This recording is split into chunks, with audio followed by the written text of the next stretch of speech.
We're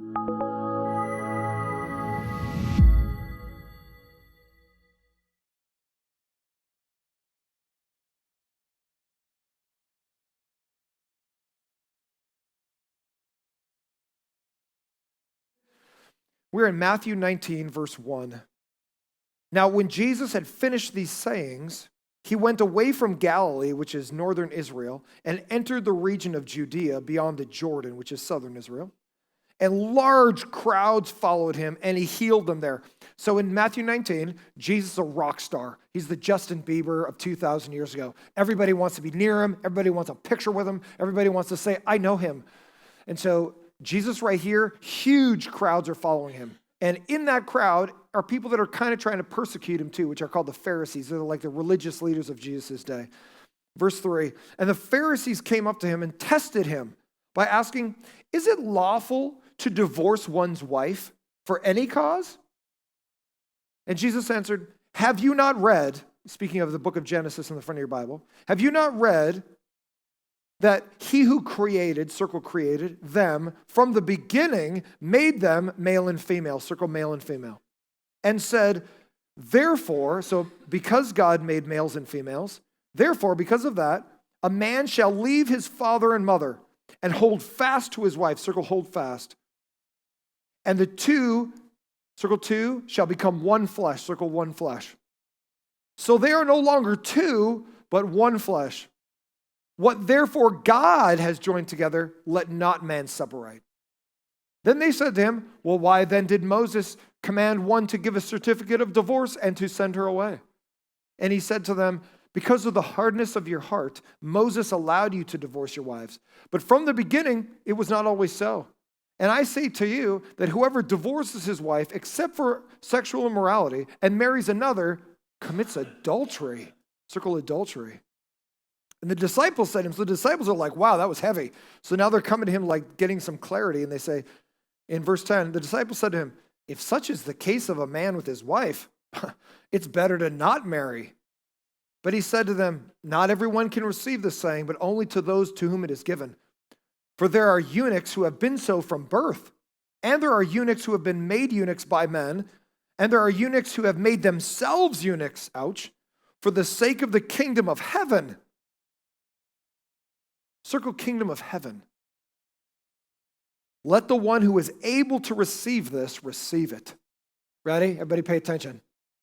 I'm going after the biggest golden calf of our culture today in the next few moments. I'm going after the untouchable. We're going to touch the untouchable thing in our culture. And I'm going to let you know that a lot of the things you've been told by our culture are total lies, scientifically, biologically, and definitely biblically.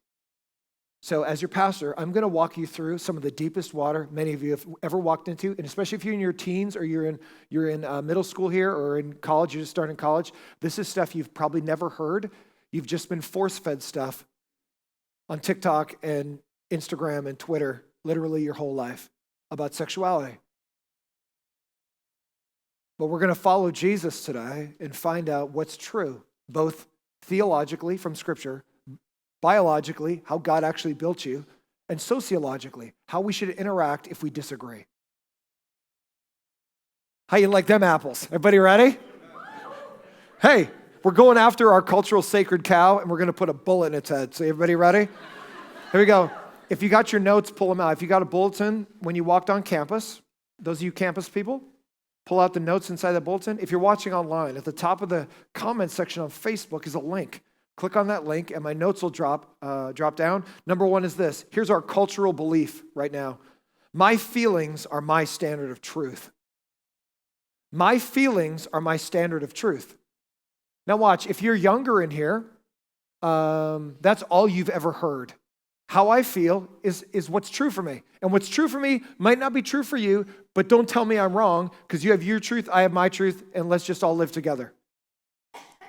Literally, this is the mantra of our moment, which is you have truth, I have truth. If there's 320 million people in the United States, there's 320 million truths, and why can't we all just get along? Here's a problem with that. Ready? If there's 320 million truths, then there's no true truth. Everybody's just their own little gods running around expecting other people to respond to their truth. Here's a problem. When you have a bunch of truths colliding with other truths, you have chaos because nobody agrees on what's the overarching truth that we can all go, that's true. The reason we have chaos in our culture is because nobody knows what's really truly true.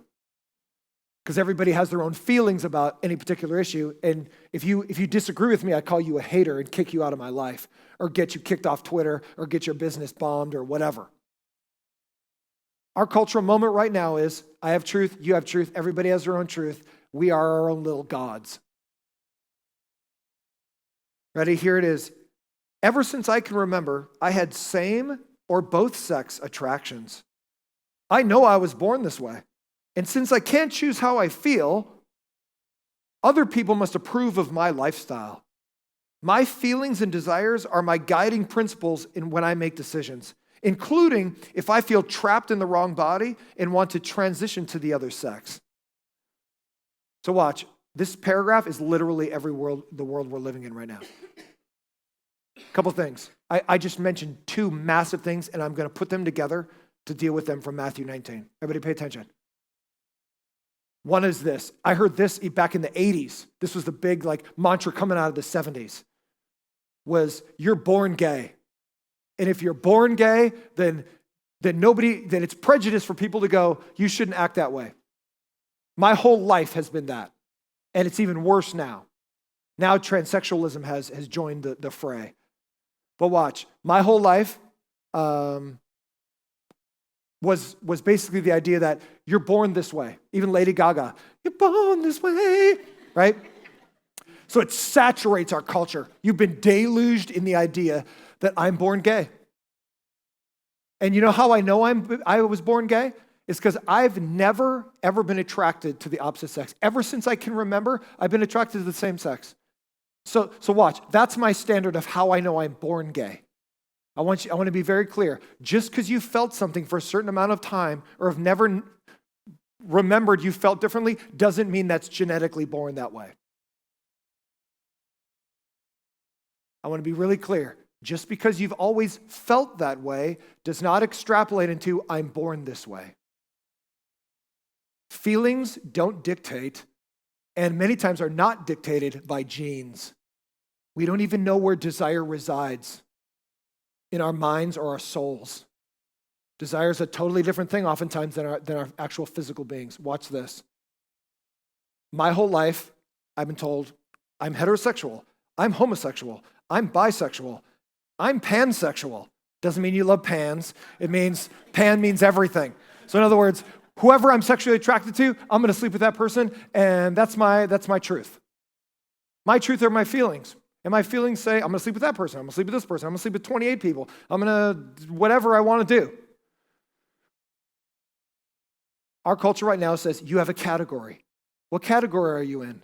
Heterosexual, homosexual, bisexual, pansexual, omnisexual, whatever sexual. We just make up a category and go, I'm in this one.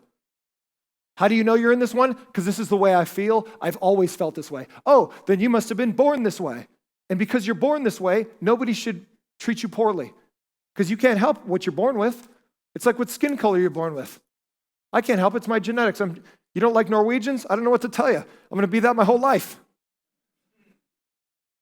And why would anybody hate a Norwegian anyway? Because we never do anything up in Norway. We just hang out in Norway and eat fish and stuff. Like, how can you hate a Norwegian? But anyway, even if you did, you're like, I hate Norwegians. Okay, I can't change that. I'm literally born a Norwegian. It's literally my genes. This is what you get when you get me. Same thing is extrapolated to people's sexuality. I was born this way. So you shouldn't tell me I have to change. I can't change. I'll be a homosexual my whole life. Including if I feel trapped in the wrong body. That's been the hot topic for the last few years, is transgenderism. You see, Bruce Jenner decided to do something else, and this is the idea. I'm a man trapped in a woman's body. And I because I feel dysphoria, which means my feelings don't match the physical self, I feel dysphoria The only way I can think to change is to take hormones, so I start developing breasts. But here's the problem is I can't get rid of the genitalia God made me, but I can have surgery. So I take hormones to try to present like a woman because I kind of feel like a woman. Ever since I was small, when I navigate culture, I see how femininity navigates culture, and I recognize that, and I resonate with that. I don't really resonate with masculinity, and I see how men navigate culture. So I must be a woman trapped in a man's body. So I have a female soul, but I got a man's body. So to make both work, I need to change my body. I can't change my soul, so I need to change my body. So the best way is to take hormones and get gender reassignment surgery. So gender reassignment surgery is you take off your penis and you build a vagina. Here's a problem with that, is sometimes the nerves don't ever grow back because you've actually permanently altered what God built. And so, but I feel that in me, and I feel like once I do that, finally my soul will match the presentation of who I believe I am sexually. That's transgenderism at its final state. Many never get there, but that's its final state. Many people feel that way, but don't go all the way. They present as the other sex, but they're still the same sexual design from God, but they're trying to present as the other sex. That's transgenderism from front to back. My gender is different than my biological sex. So we've got about 80 genders or whatever today. It's like, I'm going to talk about the alphabet. You're going to get used to the alphabet for the rest of your life. L, B, G, T, Q, I, P, X, Y, Z, whatever, two spirits, all kinds of stuff. So I want to work that through in your mind biblically, because people are going to say that. I have a category, and you have to respect it. I feel like a woman trapped in a man's body, and you have to respect it. So out of Matthew 19 now, Jesus is going to help us understand what's true. But here's our first principle. I need to live my truth. Anybody ever heard that? That's like the mantra that's screamed all over our society. I need to live my truth because how I feel is what's true for me, and you can't say anything against it. And that becomes like the statement of like, well, I guess we can't have a conversation about anything because your truth is not my truth, and we can't speak against it because there's no true truth. Leads us to number 2. Love is love. I tried to do my best Barry White there, but I couldn't get down low enough. Love is love. That just sounded scary, actually didn't sound very good. So this is the title of our sermon today, is Love is Love. Hey, if people are in love, let them have sex. 2 men want to get married and live together and adopt a kid or whatever, it's none of your business. 2 women want to live together as lesbians, hey, they're in a monogamous, loving relationship, let them live that way. Who are you to say that anything's wrong? If they want to have sex, who cares? Because love is love. Our culture pushes this in our face all the time. And you know what's weird about this phrase is it doesn't even mean anything. What does that even mean? Love is love. Okay, great. It's like saying 1 is 1. Yes, it is. The difference is, what actually does love mean? And we're going to take a look at that. Ready? When our culture goes, love is love, that's supposed to be like the, hey, just shut up phrase. Love is love. If people are in love, who cares what they do? Except the issue is love isn't sex. Sex and love aren't the same. Because you can love persons without having sex with them, I hope. Biblically, it's different. So love doesn't equal sex. But it's mislabeled to help you go, oh, that must be okay. Ready? Here's the biblical truth. No, actually, after love is love. As I identify as LGBTQ+, so if you're unfamiliar with those phrases, get used to them because they're going to be in our lives our whole lives. It's an acronym for lesbian, gay, bisexual, transsexual, which I just talked about, and then queer. So there's queer and straight. So queer is kind of it's fallen away as use. When you see Q in there, now they call it questioning, but that's actually not a category. They just threw questioning in there because they don't want to use the word queer. But the gay community kind of accepted that as a label because it was actually a put down back in the day, like the difference between like, man, you're really queer. Like rather than straight or doing the right thing. So they kind of accepted that as like a derogatory term, but it's kind of fallen away now. And they replaced Q with I, which is intersex, which means if you've been born with ambiguous genitalia or you're kind of not sure like what sex you identify with, That's kind of what the intersex idea is, the I in there. But now there's like 72 genders of like, hey, I'm a person in the world. And so I identify with all these different things. You just make up a label and call that your gender. Is gender the same as your sexuality, as the sex that God built you, male or female? Our culture would say no. But let's see what Scripture has to say after this.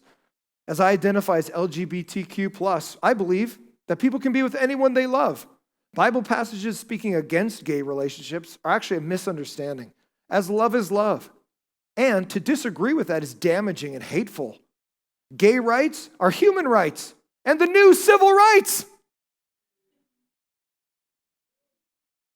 Ready? Let me walk you through the logical progression of how this ends up happening. So in our past, in American history past, we have slavery issues. And so because America had a satanic, trashy past theologically and personally, as far as personhood goes, we had to have a civil rights movement in our country. 40s, 50s, and 60s, 1940s and 56, that was the huge, like, everybody's creating the image of God. Doesn't matter what skin color you are, doesn't matter your ethnicity. You have protections in America. That was the civil rights. You have civil rights as an American citizen, no matter what you look like or where you come from. That was the civil rights movement, which was right and righteous and just. Ready? From that now, people say this, because I'm born into this category, I'm born gay, I deserve civil rights. If I'm born this way, I can't help it, so you need to protect me. My government needs to protect me because I'm born this way. That's what's happening right now in our culture. Ready? Here's the biblical truth. As opposed to my feelings being the standard of love, number 3 is this: God is the standard of truth. God is the standard of truth. Many times, listen to me, look at my eyes. Look at my eyes. We're going into some deep water, and I want you to swim with me. Because I want you to know biblical truth, and I want you to know the love of God. If you struggle in this area, or you know people that do, which all of us probably do, okay? We're going to walk through this biblically and lovingly, all right? So I just gave you our cultural mandates, which is love. You shouldn't speak into how anybody sleeps or sleeps with anybody else because they're born that way. You need to give them civil rights because it's the exact same thing as a skin color. My sexual choices, I can't help that. In the same way I can't help I'm Norwegian or black or brown or whatever your skin color is. You can't help that. So protect them. I'm born into a sexual category, protect me. Except is that true? Our culture would say, in the same way I'm Norwegian, I'll never be black. I'll never be Italian. I'll never be from Hemet. There'll be parts of my life I'll never change, right? I'm made by God this way. You're made by God the way you are. It's beautiful. It's God loves you the way he built you. But here's the thing. If I have a sexual category, I can't ever get out of it because I'm a homosexual. I'm a bisexual. I'm pansexual. I can't get out of it. I will never change. That's the mantra that's been pushed in our culture for years. You can't ever get out of a thing because that's how you're made. In the same way you can't be un-Norwegian if you're that way, you can't be un-homosexual. If you're a lesbian, you'll be that way your whole life because that's who you are. We're going to take a couple minutes and I want you to watch this testimony from Rosaria Butterfield. She's actually the English and Women's Studies professor from Syracuse who was in a long-term lesbian, monogamous relationship, and then she was transformed by the gospel. And I want you to see the difference between what I just got done saying and the fact of number 3, that God is actually love and he's the one who decides how we should live our life. Let's watch it. I was a gay activist, and I was also a lesbian and a professor. And the reason that I was a gay activist was not because I was angry or upset or had an axe to grind, but I genuinely believed that the world would be a better place with a politics of inclusion and acceptance, and I felt that sexual diversity was a key part of what real diversity meant. And I never remember struggling with same-sex attraction. In fact, when sometimes well-meaning Christians say, we want to put a banner out in front of our church and say, please welcome everybody struggling with same-sex attraction, and we're hoping we'll capture people like you used to be. I'm sort of scratching my head. I was a very happy lesbian. I was not struggling with same-sex attraction until I had committed my life to Christ, and then I struggled. But prior to that, there was no struggle. I genuinely believed that lesbian sexuality was a more moral choice. I had a heterosexual past, so I considered myself an informed lesbian, if you will.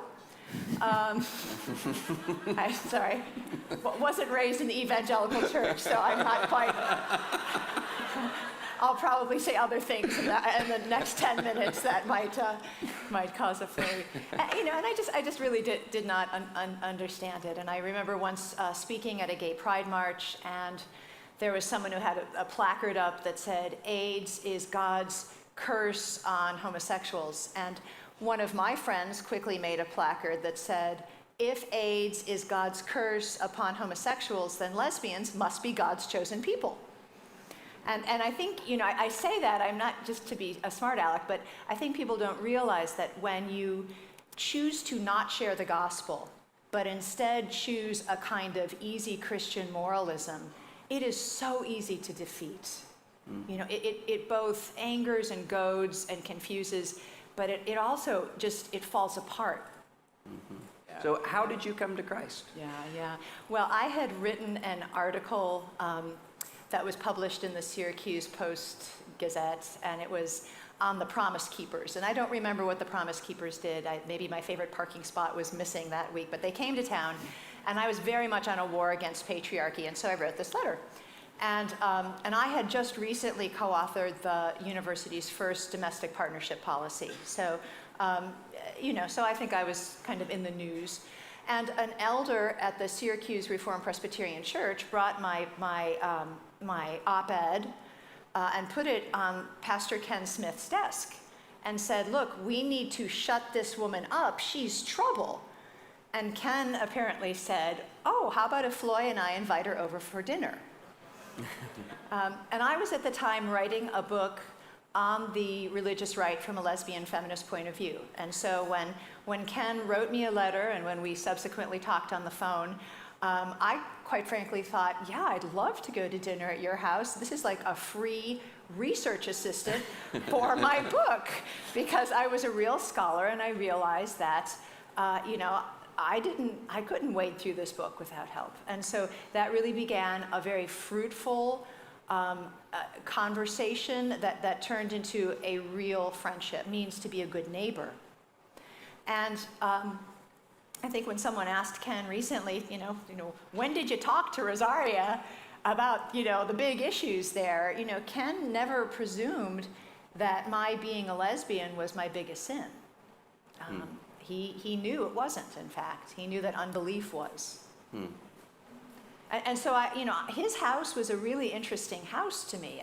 The gay and lesbian community is a community quite given to hospitality. And I tell people that I use the hospitality gifts that I use today as a pastor's wife in my queer community, because that's where I learned that. But I noticed Ken's house was a lot like my house. People would come in and out, and the Bibles would be open, and this wasn't like a museum piece. It'd be open, somebody would spill coffee, that's okay. But I was especially struck with Jesus's invitation that his yoke is easy and his burden is light. My yoke was hard and harsh, and it was just increasingly so. And at a dinner party that was a kind of standard thing. In the gay and lesbian community, it's common that one night of the week somebody's house is always open, so that the community really functions like a community. People know where to gather and talk and things. My night was Thursday night. And at this gathering, my transgendered friend cornered me and said, you're changing, and this Bible reading is changing you. And I said, what if I said, I think we're all in trouble? What if I said I'm starting to believe that Jesus is real and risen, and we're all in trouble? And in 1999, when I did come to Christ, I did not come to Christ because I thought it was a good deal. Okay, I didn't come to Christ because I thought that, like weighing a car insurance policy, I was hedging my bets. And I didn't come to Christ because I had stopped loving my girlfriend or stopped loving being a lesbian. I came to Christ because of who Christ is. And I came to Christ because I was convicted that although I had felt sincerely that I was on the side of peace and justice and compassion, that it was indeed Jesus I had been persecuting the whole time. So I want you to understand, ready? Our culture will say you can't change. You're stuck in your spot, and you'll never be different. But because God is love, and love isn't love, we only know what true love is because of God's love for us. What does that look like in the real world? And Rosaria got a taste of God's love. She thought she knew what love was horizontally with another woman. But when she came into the knowledge of God, she went from lesbian, feminist, Syracuse teacher speaking at gay pride parades to a pastor's wife who homeschools her kids. Wow, Jesus. Ready? God is love. Let's look at what that looks like. Humans know truth because God and his words are true. What I'm telling you is truth, not because I think it's true, is because God is true. And if God is true, his word is true. And so when I teach you what God's word says is true, it's the truth that supersedes all truths. Are you still awake? What comes out of God is truth. So if I tell you what's true out of God's truth, then that truth supersedes even what I think is true. Which means this, it supersedes my feelings. That means this, I can have feelings I believe are true for me that are actually wrong and false if they don't align with what God's truth is. What supersedes me? God's truth. If what I think is true is not in alignment with God's truth, then I'm off. Even if my feelings, I felt that way my whole life. Look at this. So when humans have any feelings or desires, they can check them against truth, God's word. And here's our principle. Our feelings can deceive us, but God's word will guide us. Your feelings will deceive you. You're going to be married, and you're going to go, I think I should sleep with somebody else. You're going to be in a lesbian relationship, and you're going to go, this is fine. I've always felt this way. You're going to be in a male-to-male relationship. You're going to go, I'm happy. I'm in love. And you should accept me for that. Your feelings will tell you one thing, but I'm telling you this. There's a truth that supersedes all of us, that if it doesn't align with what God says, then we have to consider that maybe we're not on the right path, that we're not following the truth of God. In cases of genetic disorders or ambiguous genitalia, any sex or gender, I want to be clear about something. Because you've been told this your whole life, if you're in your 20s or teens. Gender, there's many genders. There's a spectrum of genders. There's actually not. There's two. So let me be very clear. Gender was always a synonymous word with sex, with what sex you are, which is why when you go, even on questionnaires, sometimes they ask, what gender are you? And there's only male and female to choose from. Because the word gender comes from the word genus, which means it's a class or a classification in science, which means that there was only male or female. So gender, they hijacked the word gender to mean any way you feel about yourself, but gender has not always meant that, and it doesn't mean that. The word's been hijacked. It doesn't mean there's multiple genders. There's two genders. It's actually the same exact thing as whatever sex you are. It's the exact same thing. That's what gender means. They've always been synonymous with the same thing. So understand that word got jacked. So when you think, oh, there's 72 genders, there's actually not. About 69 of them have been made up. In cases of genetic disorders or ambiguous genitalia, any sex or gender dysphoria, which means I'm not sure who I am or what I am, or confusion should have counseling and not surgery. Here it is. I'm walking into the deepest water. Walk with me. Aggressively listen to me. Don't get lost. I'm taking on two massive Goliaths of our culture, transgenderism and was I born gay. These are the biggest giants of our culture right now, theologically and socially. Here we go. Ready? Being in God's image, all people are worthy of respect and love. All of us, no matter how you feel about yourself, no matter what you feel about sexuality, you're worthy of love and respect. Why? Because of our principle. God created humans, so there are no human rights without him. I should respect you and love you. Why? Because you're made in God's image. Even if you disagree with me, I still love you. However, my agreement with you doesn't mean that I believe all of your actions are okay before God. Everybody with me? So watch. Here's the thing. You can't believe how many times somebody has come in and said to me, my son's really struggling with homosexuality. He thinks he's gay. He was crying about it last night, and he says he wants to die. And let me ask you, who comes in between the mom or the dad to talk to somebody about that? Mother. Every single time in my life, never, not one time has a father walked in and said, my daughter's struggling with lesbianism. She thinks she's gay, and she's super depressed, though, and she wants to die. Every single time it's been a mom. And the reason I tell you that is because moms are hyper-relational, and the worst nightmare of a mom's life is to lose her child. And so to think that your daughter or your son is struggling to the degree that they're like, I just want to die, sends parents into a tailspin, especially moms, because they're lovers. They're relationally lovers of their kids, which that's how God built them. Awesome. But here's the step that oftentimes women go beyond is they go, I care more about my kid than I care about what's right. And I'm going to protect my kid at all costs, and I'm going to go to a church that'll teach him everything's fine, or I'm going to go just forget about everything, and we're just going to live our lives because love is love. Here's what our culture has taught us. Listen to me. Look at me. Especially young people. You're going into college. You're in middle school right now. Listen to me. Is what you're going to get taught your whole life is this. The reason if I struggle with same-sex attraction or I feel like a woman trapped in a man's body and I want to transition to the other gender, the reason I want to die is because you don't accept me. If our culture was really accepting, I would have no self-image issues and I wouldn't feel depressed.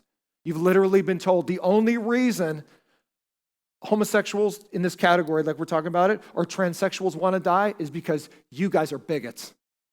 If you guys accepted me, I wouldn't have an issue and I'd be fine. Ready? I'm going to go after that. I'm going to destroy that right now. It's totally wrong, not only biblically, but actually by real numbers. Here's the most comprehensive study ever done on people who have had transsexual surgery. Here's the actual numbers. From a 30-year study of transsexual people that have actually already undergone the surgery. This isn't people thinking about it or struggling with it. This is people that have already done it. This is a Swedish study, obviously done in Sweden for 30 years. Gay marriage has been legal there since 1989. So they've had decades of sexual choices just being okay. Whatever you want to do, you're born gay, we don't care. Live your life.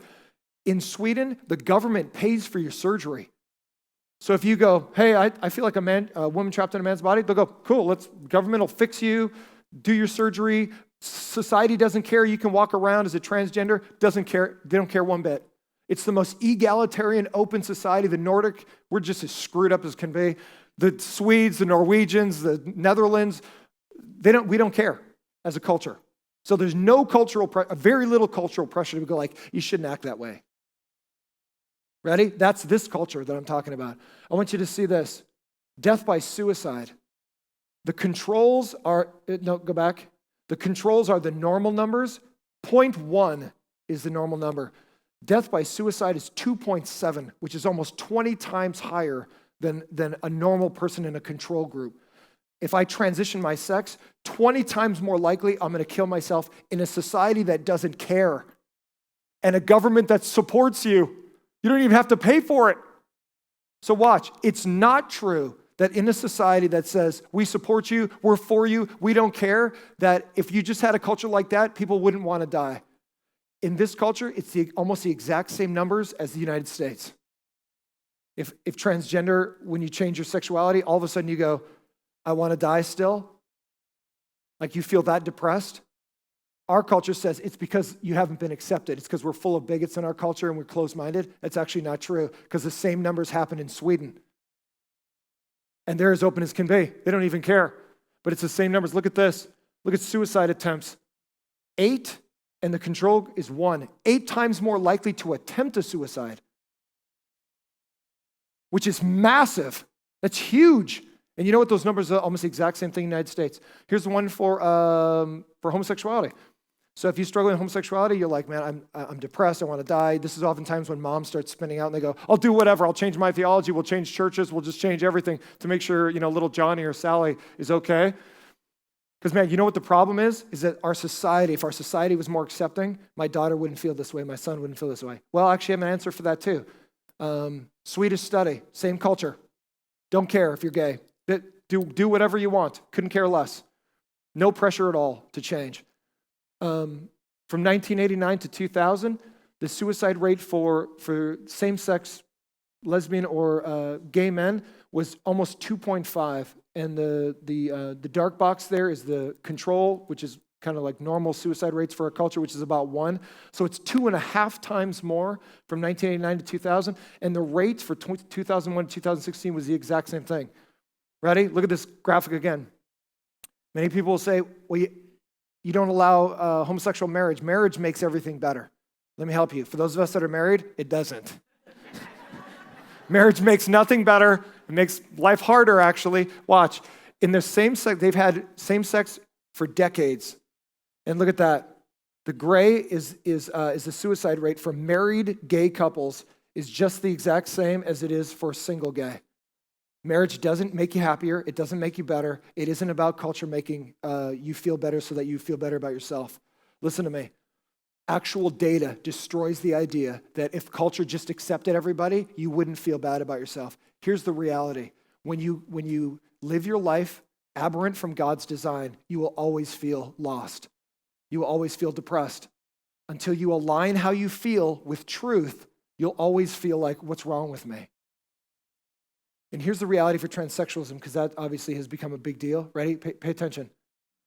If I feel like a woman trapped in a man's body, and I'm going to go through my whole surgery, and they remove your penis, and they build a vagina, here's a problem. Most of those nerves don't grow back. And so you're not having sex like a woman as a man who transitioned. You can take hormones, you can change your genitalia, but what you've been given by a surgeon isn't the same thing that God gives women. And many times, watch this, sometimes the nerves, none of them grow back. And if you're a woman that changes into a man and you have a vagina that becomes basically a micropenis, it doesn't function like a normal male, the way God designed male masculinity. So here's my thing. Imagine you've done that. You've gone through the whole surgery, and you look at yourself in the mirror, and you present like a woman, if you're a man, and you still hate yourself. You know what the harsh thing is? You can never go back. The surgeon has destroyed what God built, which is why in Matthew 19, it says, have you not read in the beginning, God made you binary, male and female. You might consider yourself non-binary, but God made you binary, a male or female. Watch this. If there's genetic disorders like XXY, YYX, intersex type of scenarios, that doesn't mean there's a third sex. That doesn't mean there's dual soul people. What that means is this. God gave genes, XX and Y and XY, and they got messed up on the replication. So what that means is if I don't present the way my Y gene is in me, if I'm male, then you work to help that person, if it's me, become a male or female in culture. You don't live in this weird world of I wonder who I am. You help that person with counseling and not surgery. Because surgery doesn't fix the problem that's in the brain, because it's like if anorexic, look at me. So those of us that have struggled with anorexia, which is an eating disorder, which typically is female, and they look in the mirror and they see themselves as too fat, and so they stop eating. And so you see a woman that's gone from, say, 100 pounds to like 70 pounds, and she's rail skinny. You know that something's wrong, not with her body. Her body's functioning fine. You know her mind is not taking the information, and she's not seeing herself correctly as a creation of God, loved by God. She's seeing herself as like, I got to live up to some fake thing, standard of our culture. As a society, you never walk up to that girl and go, hey, you know what? Your truth is your truth. Just, go on a diet. If you feel like you're too fat and lose some more weight, you go, sweetie, you're not seeing yourself correctly. Let's help you get healthy in how God views you. Know you're loved by God. In other words, there's something wrong with how you view yourself. Same thing is true in sexuality. You're not viewing yourself correctly. Don't go through a surgery that you can never recover from. Know how God built you. Let's walk you to God's design through the gospel to know God's love for you. And let's work through the confusion. Don't help the confusion happen. Lastly, God is love. Love isn't love. God is love. Here we go. I'm going to deal with a massive thing, and I'm going to leave this nuclear bomb in your lap. Ready? Here we go. The words heterosexual and homosexual were created by a psychiatrist named Carl Kenbenny in 1869 to group sexual behavior. The American Psychiatric Association didn't remove homosexuality as a clinical disorder until 1987. Before 1869, there weren't categories of sexuality, and no one was born into them. While cultures can have different sexual values, God created a binary male and female and made marriage for their sexual outlet. Any sex outside this context was and is prohibited, regardless of feelings or commitment. It doesn't matter if you're a man marrying another man. Marriage doesn't fix the sex that you're having inside of there. It doesn't matter if you're married and you step outside your marriage with somebody else you feel closer to. The fact is this, pay attention. There are no sexual categories. This is a massive bomb. I've never even heard this spoken on at a church or even in our culture. There are no sexual categories. You're not a homosexual. You're not a bisexual. You're not a pansexual. You're not a heterosexual. You know what you are? You're sexual. You are a sexual person that can change your sexual desires at any point in your life, like even Rosario. You're a sexual being that has a whole range of sexual choices, from same sex to opposite sex. And you can choose anywhere inside of there to express your sexuality. Some of it is right before God, get married, man and woman in marriage, correct? But anything outside of there is prohibited by God. That's why Jesus at the end of Matthew 19 says, hey, some people are eunuchs, which means they're not having sex. They're disciplining themselves for the kingdom of God because they know their sexuality is not correct. So Jesus says right here, if your sexuality's off, come to the gospel, get to know the truth, and you'll get your mind right. You don't play into dysfunctional thinking. You play into what's true and help people align with that. Look at this. God created sexual beings, not sexual categories. Stop saying, I'm a homosexual. Stop saying, I'm a heterosexual. You're not. You're a sexual being that God built. And it's up to you how you choose your sexuality, because the thing you choose to do with your body is the deepest expression of who you are, which is why sex has a moral component to it. It's why you feel guilty. It's why you feel dirty. It's why you feel weird about when you have sexual encounters. You're like, was that even what I should have done? It's because God built you as a moral creature. So it isn't society helping you to feel bad. It's that you feel bad yourself going, something's wrong with me because I'm acting outside of God's design. Because God built us as male and female to be married for the rest of our lives, and that's the appropriate use of our sexuality. Anything outside of that is disallowed by God. But the gospel helps us all align with what's true. So when I was walking into Marshall's, I always ask God, everywhere when I'm walking around, I go, God, help me have good illustrations for the people so they can help so they can understand what I'm saying. I'm walking through Marshall's, true story. June is Gay Pride Month, right? And I'm walking through Marshall's, and I find the rainbow throw pillow on the chair, and I'm like, Jesus, you're amazing. And I took a picture, I took a selfie with this Love is Love pillow, because we are saturated with it. Target, everywhere just goes, hey, love is love, just leave everybody alone. Listen to me. People are broken, and people need the gospel. All of us have struggles. This might not be your struggle, or it might be, but here's the thing. All of us are broken. All of us have struggles. All of us need the gospel and the truth and love. Love doesn't make everything okay. Love says, here, let's go chase Jesus. And some of the ways you think are wrong. Some of the ways I think are wrong. Let's find truth. And in love, we know the true gospel. In love, we know how to act in the world. We know what God is doing in the world, and we want to be a part of it. I don't know how many of you guys remember, but Jim Doman was here up on this stage when I talked about homosexuality a couple of years ago. And he was a guy, had a gay lover, lived in Palm Springs, had an art studio together. got radically saved by Jesus. Married a woman, which he's like, I was born gay. And all of a sudden he's like, I married a woman, had kids. They were up here on the stage. Here's a picture of him. Vimeo took down all of his videos about his testimony. Vimeo is like the YouTube, a smaller version of YouTube. They took down all of his videos because they didn't want people to think that you could change your sexuality. He sued them because you took down all my videos. Like, I have a right to do this. And he's winning it in court to have Vimeo put his stuff back up. So here's the reason I tell you that. Here's the reason I tell you that. You know what this picture is of? Look at the background. That's the series I did with him. So he used this picture of when he was on this stage for his court case. So I just want you to realize something, ready? Number one, this church is awesome, number one. And number two, there is no hate here. There's no hate here. Listen to me, and I'm done. Ready? Your pastor loves you. If you struggle in these areas, this is a no-shame church. I don't care what your struggles are. If it's same-sex attraction, if it's transgenderism, if it's whatever, you are loved here. But here's the truth of the gospel. We're going to love you to the truth of the gospel, not the truth of you. So understand, you are loved here. There's no judgment. There's no shame here. Just bring it on out and go, hey, let's walk through it together. That's what this church is about. We're all broken in different areas, and we need to walk through that together. So listen, I close with this. I had a young man in my youth group 20 years ago who kind of presented effeminate and was just one of the best young men I've ever had in my ministry.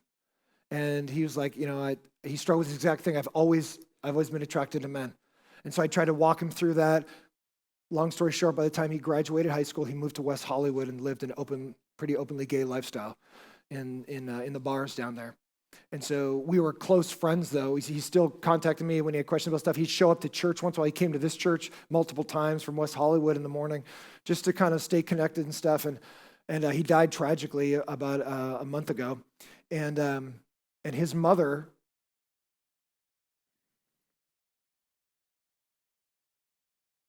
was going through his stuff as they were digging through his apartment. And they ran into his diary. And these are his private thoughts. And she texted this to my wife to tell me. So I want you to know the heart of your pastor from a guy that I never thought I would be talking about in this particular context. And his mother text this to my wife. We are grateful to you both in ways that words cannot express. I came across a journal of his, and I'll tell you exactly what he wrote, and this is what he wrote. I would be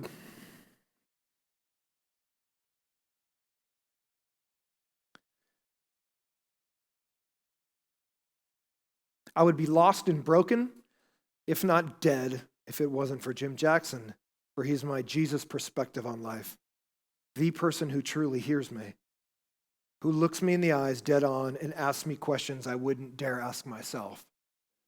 And I want you to understand something, ready? All of us are broken. I don't know where he is today in his relationship with God, but I want you to understand that this is a picture of the heart of your pastor. There's no judgment. There's no hate. But there is truth and there is love. And that's how we all navigate our lives. Why? Because God loves us, but doesn't leave us the way we are. He wants us to be who he designed us to be.